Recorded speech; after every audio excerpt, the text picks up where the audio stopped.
Votre revue de presse vous est présentée par Grand Mouvement Liggéey Suñu Gox, C4 Shop, Mac Info Service, Visual Film Studio, Integral Groups, Line Image. Bismillah Sénégal day dootul fàtte altine démbam jëdee déedéet tribune yéene kaa ne altine démb jëdee ñuul na lool waaw parce que Idrissa Diallo day di maire Dalifort ak général Mamadou Niami la wuy ji nañ seen borom allahu akbar inna lillahi wa inna ilayhi rajiun inna lillahi wa inna ilayhi rajiun laaste génn adduna wu général ñaa boobee waaw ak Idrissa Diallo day maire Dalifort ni ki kon démb la waaye dee yi nga xam ni kilifa yi ñu ngi koy day ragal lu na de tiit lu na de lool les ko yéene kaa ne génn adduna bi nga xam ne général Mamadou Niang ak Idrissa Diallo mi la daal dinañ koy génn adduna waaw jàppal ni corona gi day ma nga continuer na kon di def musiba mbaba kumba ba léegi ni lé yéene kaa gi ne général Niang de am da dialogue ba dem na Idrissa Diallo mi la jàmbaar dem na góor dëgg dem na le quotidien yéene kaa ne général Mamadou Niang de mission ba jeex na allahu akbar daal dinay bàyyee nag dialogue politique bi doon kon ab jirim laa la wax sur sa année am na ci ab réunion boo xam ne tey jëlee lañ ko waroon a amal ci altine ji day ngir dëggal nag expert yi nga xam ne kon ñoom la ñu sasoon wàllum fichier électoral bi lée ak wàllum processus électoral ba waaw waaye teewu général Mamadou Niang moo fa jaar réunion ba amatul allahu akbar le soleil yéene kaay ne soldat ba dem na bilaay soldat consensus ba dem na les écoles yéene kaay ne Idrissa Diallo day maire Dalifort jàmbaar dem na góor dëgg dem na laa la wax ku déterminé engagé lii quotidien ne waaye 2020 bi lée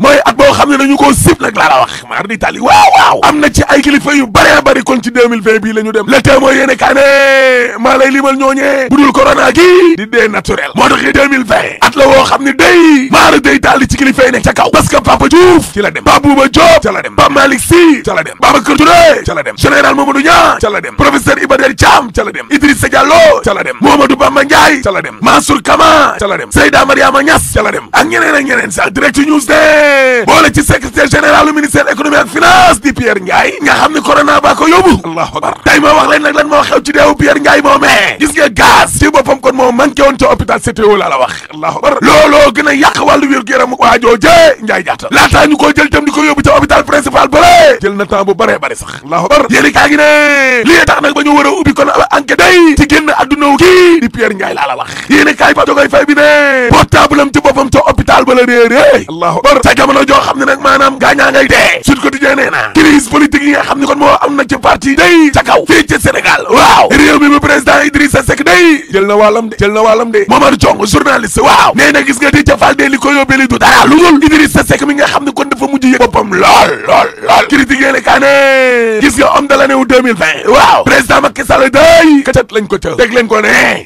waaw parce que xoole leen ma président Macky Sall rek ni ñu koy wanee ci télé rajo ak site internet ci kon di ko médiatiser lii dafa mujj ëpp sax wàllum dialogue national bi Macky daal la nekk ca kaw di manœuvrer yor décret di buur di bum mi président boo xam ne partem bi la kenn waru faa bëgg dara de délit d'ambition coowal troisième mandat ba dugg non Macky Sall kay boo bëggee dégg dëgg mooy homme de l'année waaw bu dee mooy homme de l'année dana leer parce que tribune yéene kaay nee na Macky Sall day dañu koo wër ndomba de débaaw troisième candidature bi troisième mandat bi waaw dama ne la Macky Sall dañu koo wër ndomba ca APR gale ak Benno Bokk Yaakaar bari nañu lool ay nit ñoo xam ne kon dañoo ànd ak moom te d'accord duñ ci projet boobee de déedéet Aminata Touré day mimi moom booy xool ba ci biir xeexu troisième mandat boobee ma nga sur le terrain de moo ko yenu de waaw te gis nga biir APR am na ay nit ñoo xam ne ñoo fa ne d'accord ñu benn yoon ci troisième mandat bi daa la wax yéeni kaay dee média gi ne te gis nga buñ ca yeggee waaw di nga gis ñaari camp ci biir camp Macky Sall bi jàkkaarloo laa la wax te boo sàgganee day fa lay kalaatee nag réew mi ko tëjee ne Macky Sall kay xoolal ñii di ko tëkku rek imaamu lew na ñaseen baa ngi nii di ko tëkku ndax wàllum ziyaara ba waaw ak ay jinne imaamu grande mosquée de Ndakaaru Ndiaye Jël Joob ngi nii di tëkku Macky Sall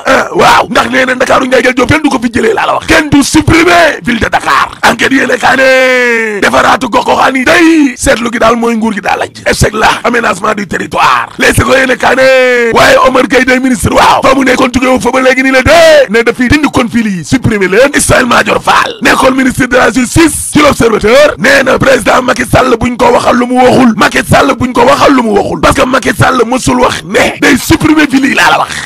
Madior Fall maa leen wax li le bu leen ko waxal loo xam ne waxu ko woon ca ndaje mañ doon waxee wàllum décentralisation libération bu leen waxal Macky Sall lu mu waxul mësul wax ne dafii dindi bi li xam nga lan lañ fi waxa kattanal capital bi jox ko ab statut nga xam ne dana mën a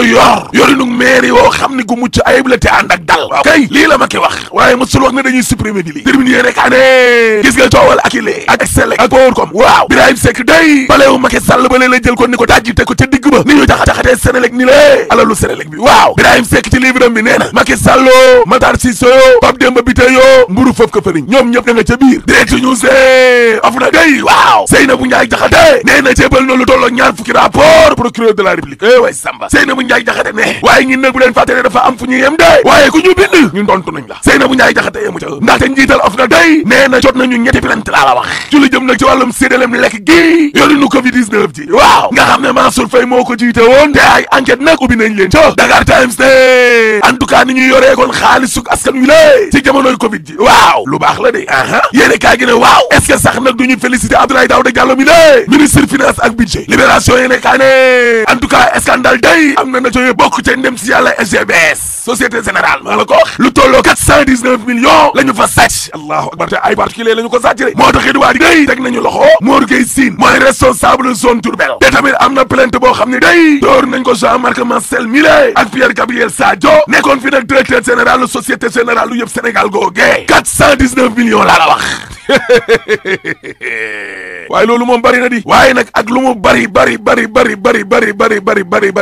xaalisu pétrole bee ko gën a bari moo tax mënuñu koo fàtte parce que suul gaz du ko tere xeeñ te troisième mandat dañ ko fiy tere rek boo paree ma ne la alaaji tëjal. Votre revue de presse vous est présentée par Grand Mouvement Liggéey Suñu Gox, C4 Shop, Mac Info Service, Visual Film Studio, Integral Groups, Line Image.